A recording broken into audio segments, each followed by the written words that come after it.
Hello everyone. In this lecture, I'll be discussing the charge transfer spectra followed by the questions which are come in NET GATE and TIFR from this section in the next lecture.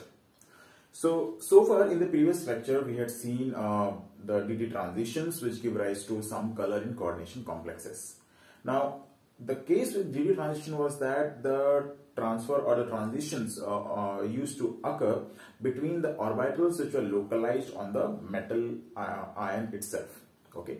Now, the difference in the case of charge transfer spectra is that charge transfer occurs between two orbitals which are localized on two different atoms. That means which are present on two different atoms, or in the other sense, it involves orbitals of two different atoms.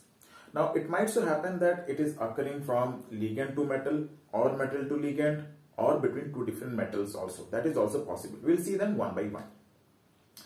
Another difference with respect to DT transition is that since in the case of DT transition it only involved orbitals situated on the same metal, the ground state and the excited state had the same charge distribution. That means there was no change in the environment of the electron. So that is why the charge distribution remains more or less the same. While in the case of charge transfer spectra, what happens is that since it is doing a transition, or since it is doing a movement from an orbital which is present on one atom, let's say on the ligand, to an orbital which is situated on the metal. So the electronic environment of the electron which is doing the transition changes in the ground state and in the excited state. And because of this, the charge distribution also changes. Because of this charge distribution, this kind of a transfer becomes equivalent to a transfer of a charge from one atom to another atom in a molecule, and that is why this kind of spectra, the spectra arising because of this kind of transition, is known as the charge transfer spectra. Another very key important point about charge transfer spectra is that in this case, the color is very intense. While in the case of DT transition, the colors are mostly pale or light, not very intense. But in the case of charge transfer spectra, the color are very intense. And why do you think is that? So in the last lecture, when we were discussing about the intensity of colors, we made a table where we listed the different selection rules and the molar absorptivity coefficient. Now, the molar absorptivity coefficient goes on decreasing as the selection rules becomes forbidden, and that means as the transitions become forbidden due to one or the other selection rule. Now, in the case of charge transfer spectra, it also follows the same selection rules which were there in the case of DT transition. That means there has to be a transition. The transition has to be between two orbitals having different symmetry with respect to inversion. So, most often the case, the transitions are occurring from Girardet to un-Girardet or un-Girardet to Girardet. And the spin multiplicity also remains the same. So since it follows both the selection rules, most often, not necessarily always, most often, that is why the color is so intense. You can think about complexes of CrO4 2- or MnO4-. They have very intense color because of the charge transfer spectra occurring from the ligand to the metal. Okay. Other examples will be zinc sulfide, cadmium sulfide. Okay. So this is what a general definition of charge transfer spectra is. Okay. Now, so there exist broadly three different types of charge transfer spectra, and we can consider an extra case that we'll see. So charge transfer spectra can be described in the terms of the orbitals which are involved. That means, or the species which are involved. Let's say it is occurring from an orbital on the ligand to an orbital on the ligand, on the metal. So that would be known as LMCT, or ligand to metal charge transfer.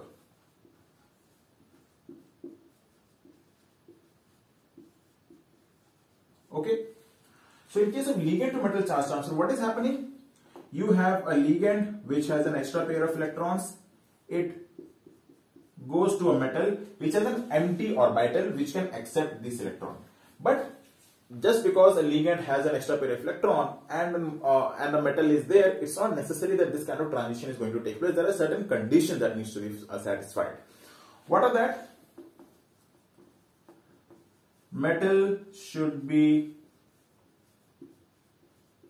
in high oxidation state. That means the metal should be electron deficient.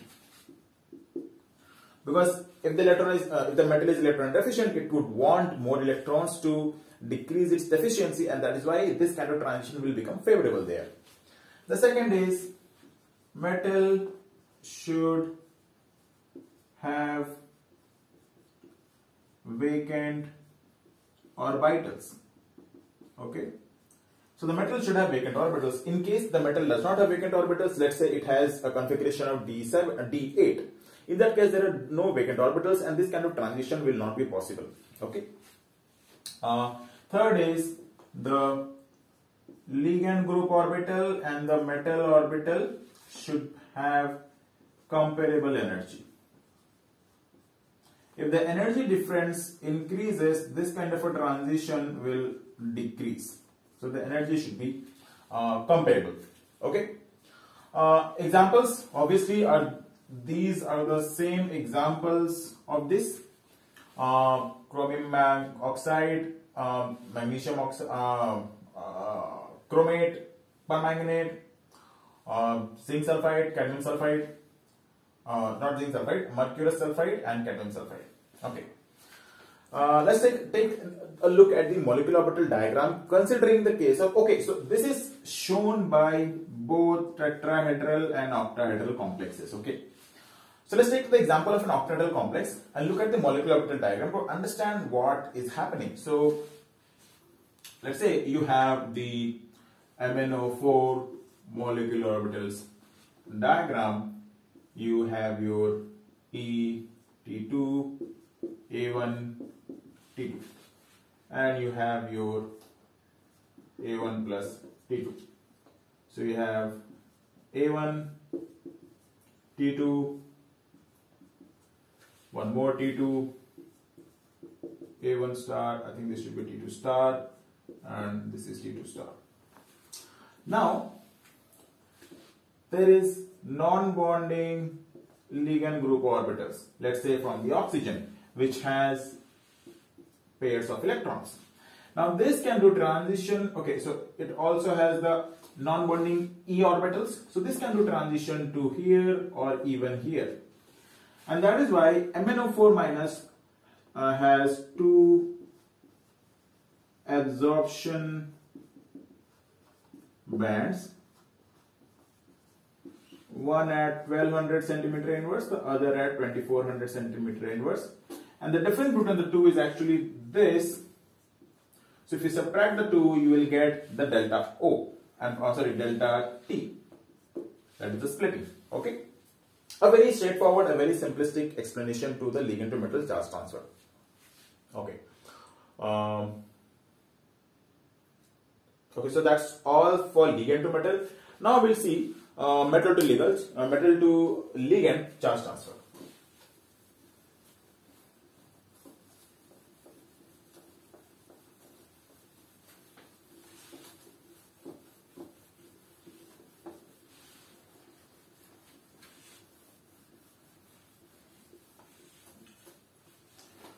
Okay, one more thing. In the case of ligand to metal, ligand was the donor, so it is so this happens in case of those complexes where ligand is a pi donor. Okay. Now coming to metal to ligand charge transfer. Okay. Now again, this also has to satisfy some basic criteria. Obviously, first of all, metal in low oxidation state, ligand should have vacant pi orbitals to accept it, and in this case ligand is pi acceptor. Okay, let's say you have T2 orbitals, you have E orbitals, and you have this is for the octahedral complex, and this is the pi star coming from the ligand. Now in this case, the transition can occur from here to here, which is the normal one. You can have a transition like these also. Okay, so this is the ligand to metal. So this is obviously metal to metal. Let's not focus on that. This is the ligand to metal charge transfer. What are the examples? You have NiCO4, you have COCO6, you have FeCO5, NO2 plus. I don't remember the exact color, but this is, I think, the case of the brown ring test.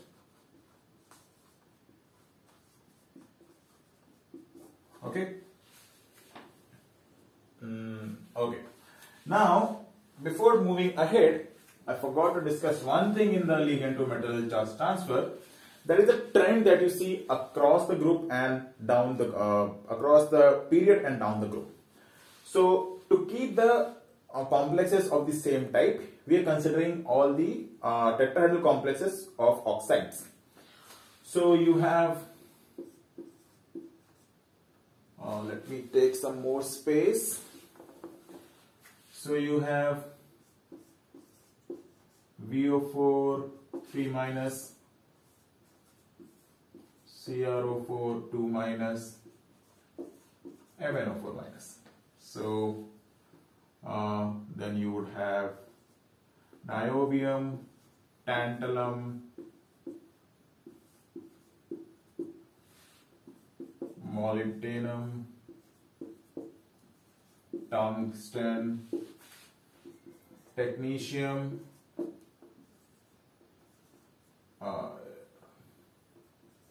rhenium. I think it's rhenium only. Okay. So what does the trend say? So the trend says on moving across the period, the ligand to metal charge transfer decreases, the wavelength of the charge transfer increases. And why is that happening? So when you go from ligand to left to right, the size of the metal is decreasing. And if the size is decreasing, the effective overlap between the oxide and the orbital of the metal is decreasing. If the overlap is decreasing, this kind of transition is not going to happen, because you need proper effective overlap for these kind of transitions to happen, for two orbitals to exchange electrons. So since the size difference is there, that is why. Now if because of this decrease in the size of the metal, this is going to happen, you can expect on going from top to bottom, the size of the metal increases. That means the metal orbitals are now large and they can easily access the orbitals of the oxygen to do this kind of electron transfer. And that is why the ligand to metal charge transfer increases down the group and the wavelength of this decreases. Now, most often these two are colorless, and these two rows are colorless and these are colored. Okay. Okay, now you can also make a trend using the same idea for the oxidizing power. Now when you go from left to right, the charge transfer is decreasing. So that means the electron deficiency on the metal is not very much satisfied when you move from left to right. Now in those cases, when the charge deficiency, electron deficiency is not satisfied, those complexes or those anions will be better oxidizing agent. That means they will take the electrons from some other species in order to satisfy the electron deficiency. So the oxidizing power increases, bond length decreases. Okay. Now going from top to bottom, since the charge transfer is increasing, so the oxidizing power is decreasing, bond length is increasing because of the larger size of the orbitals. Okay.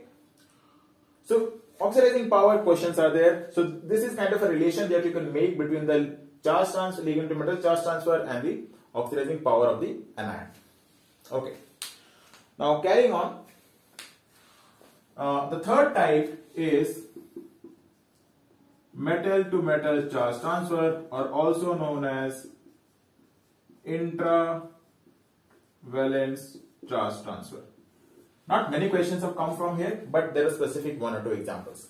Now in the case of metal to metal charge transfer, as the name suggests, the transition is going to occur between orbitals of two different metals present in the same complex. So this happens in those cases when there are two metal centers or more than two metal centers in a complex. Okay. Obviously, one should be, so if this happens from low oxidation state to high oxidation state metal, let's say from Fe2 plus to Fe3 plus. Let's write down some examples. So you have Fe4 in plus 3 state, Fe in plus 2 state. This has Prussian blue color, and I think this is the test you do for, if I'm not wrong, this is one of the Lassine tests. Just correct me if I'm wrong. When you get a Prussian blue color indicating that the compound contains nitrogen. Okay. Then you have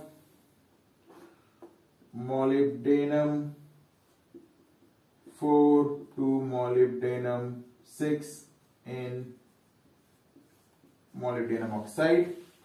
The color is known as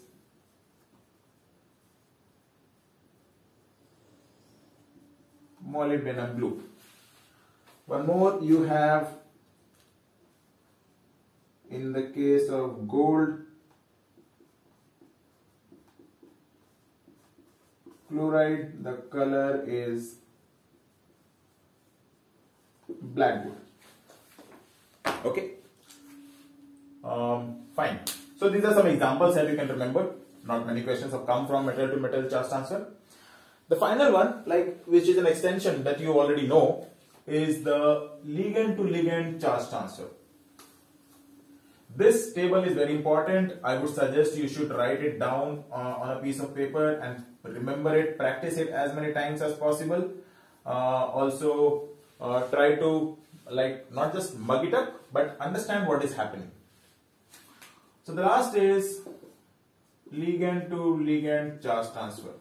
So this is the case where pi star transitions give rise to some color. Okay. Now this happens in case where there are conjugated pi bonds. Okay. So let's say in the case of porphyrin ring, which is present in hemoglobin, myoglobin, or in the case of chlorophyll, which has I forgot the name. Then there is in cytochrome, in vitamin B12. I think this also contains porphyrin. Vitamin B12 contains corrin ring. So these are all colored because of the conjugate pi star transitions. There is, I think, one or two questions from this section also. Okay. Anything else? Let me just take a look. No. Okay, so that is all about the charge transfer spectra, the theory of charge transfer spectra, the specific details, the specific trends that you should remember while solving questions. Now in the next lecture, we'll look at the questions that have come in NET GATE and TIFR from charge transfer spectra.